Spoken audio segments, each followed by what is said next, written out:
Good morning, guys. Today we're going to look at two different concepts, index fossils and radiometric dating. And we're going to start with radiometric dating. So what is radiometric dating? It is a way to determine a more exact, and it's a range of dates, so I'm putting it in parentheses, but a more precise way of determining how old a rock or fossil is. So exact date of a rock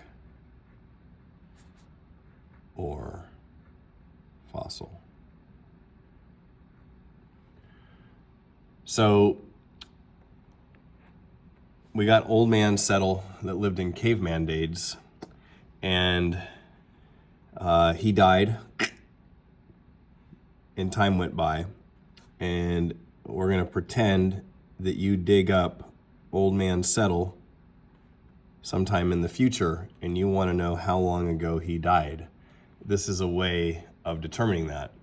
So this is the way I'm explaining this is not the exact way that we do it. It's not exactly how scientists do this, but it's close enough to give you the idea. I want you just to have the concept down. It doesn't matter that it's technically perfectly correct.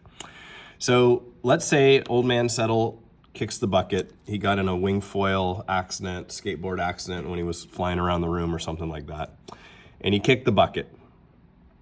Now, old man Settle has certain atoms in him when he dies. So let's say, and we're going to use carbon. I'll just say carbon as an example. There are a couple other atoms that do this, but carbon has two types of main carbon. One's called carbon 14 and one called carbon 12. And the carbon 14 is like a clock, and it turns into a different atom called nitrogen over time.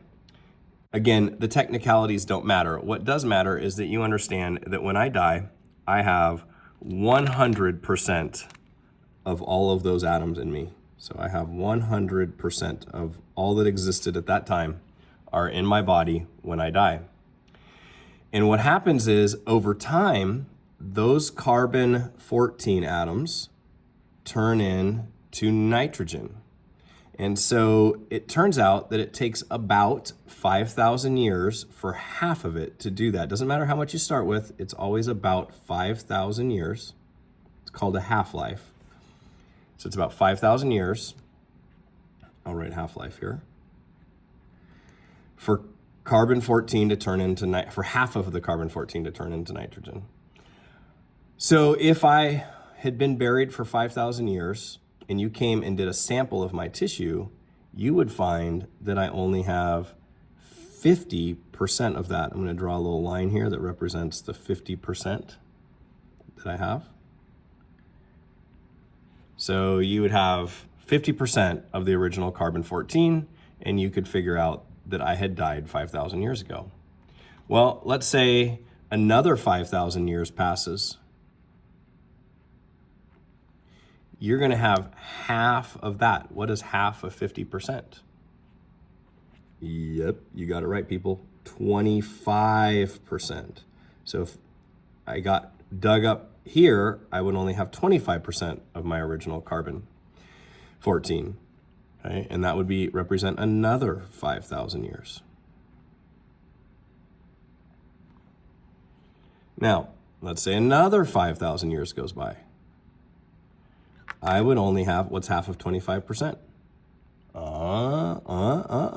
You got it, people. It's 12.5%. So notice I started out with 100% of my carbon 14. 5,000 years later, I have 50%. 5,000 years later, I have 25%.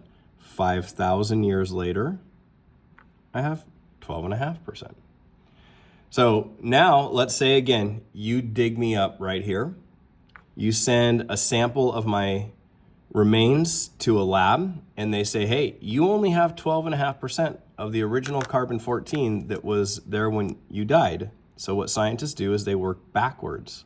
So let's work backwards. Here would have been 5,000 years that passed.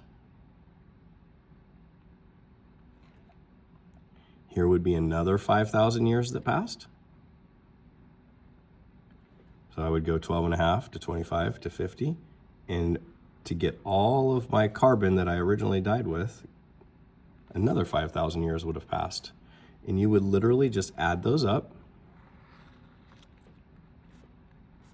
and you would find that I died 15,000 years ago. So that's the concept behind carbon dating or any kind of radiometric dating. For things that have been dead a lot longer than this, we can't use carbon-14 because you'd have not very much left after 70, 80, 90,000 years. You're going to have less and less of this. So we use other kinds of atoms besides carbon-14 that have longer half-lives in order to determine things that are older. So this is the concept behind radiometric dating.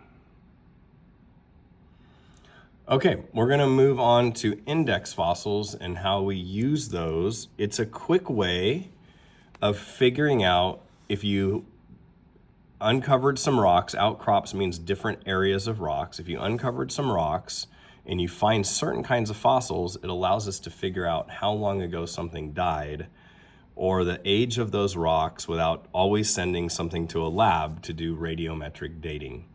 So let's first define it. Okay, so index fossils are, the purpose of an index fossil is that it's a quick way to date a fossil or a rock.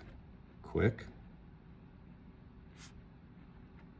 way to date or determine the date of a fossil or rock. Okay. So I'll go ahead and I'm going to go ahead and write down what rules we use for using index fossils, and then I'm going to try to give you some examples, okay, of how that would be done. So rule number 1, it has to be alive for a short amount of time geologically. So it can only be alive for a short amount of time.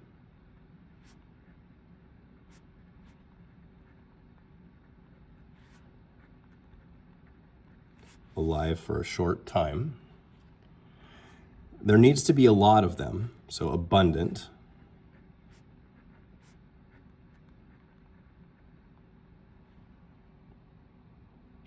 And they need to appear in a lot of different locations. So these outcroppings represent different locations in the areas that we're looking at or in the world. So a lot of locations.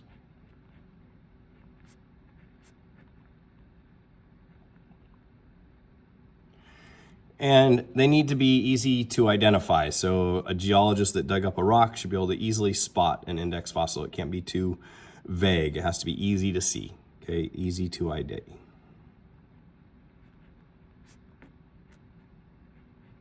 Okay, so what we're gonna do is we're gonna use letters to represent fossils instead of actual fossils, and these represent different locations.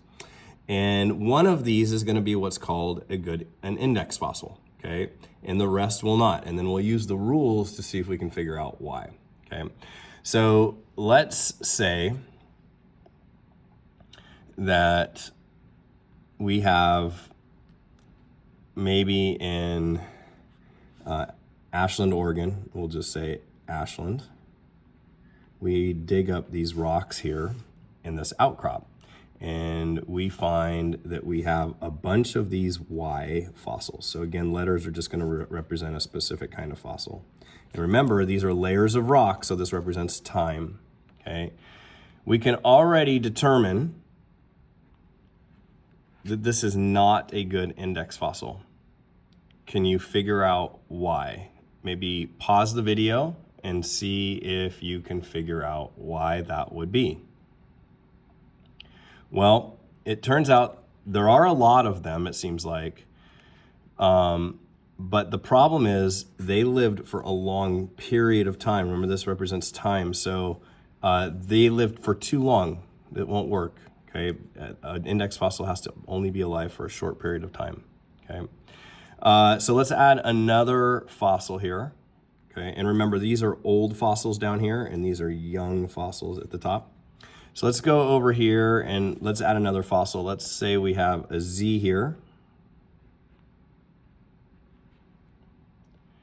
And let's go to outcrop 2. This could be maybe in Medford. The locations don't matter, just slightly different locations. And we dig up and we find, oh, we have this fossil Z right here. We find a couple of them. And we have another fossil Z over here. And we'll do the same thing here in outcrop 4. So we'll just add Z's all the way down outcrop 4.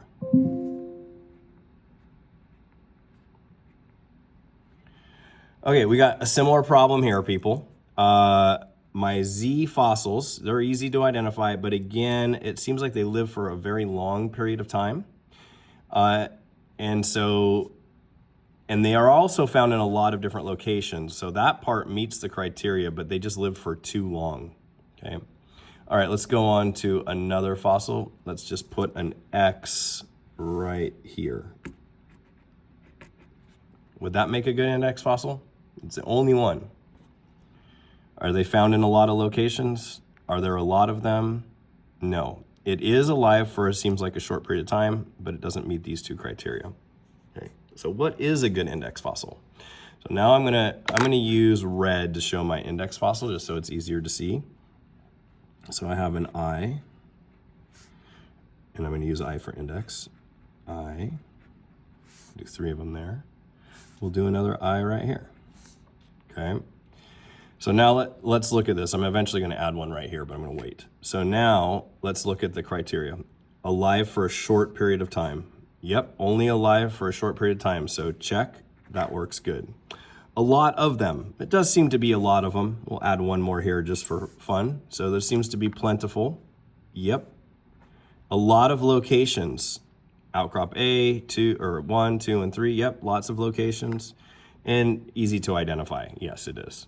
So now let's say I'm a geologist. And oh, by the way, let's say we had previously used radiometric dating to figure out that this fossil is, let's make up a number. Let's say we know already that this fossil lived 20,000 years ago. So now we already know that index fossil I lived 20,000 years ago. And I happen to be digging up this area right here, and I find an index fossil. And maybe I don't know as much about this location. I dig this up, and now I know, just because I find that this layer with the fossils in this layer must be about 20,000 years old, because it's a good index fossil that helps me figure that out. So it's just a shortcut. Now I don't have to send it to a lab and do any kind of radiometric dating.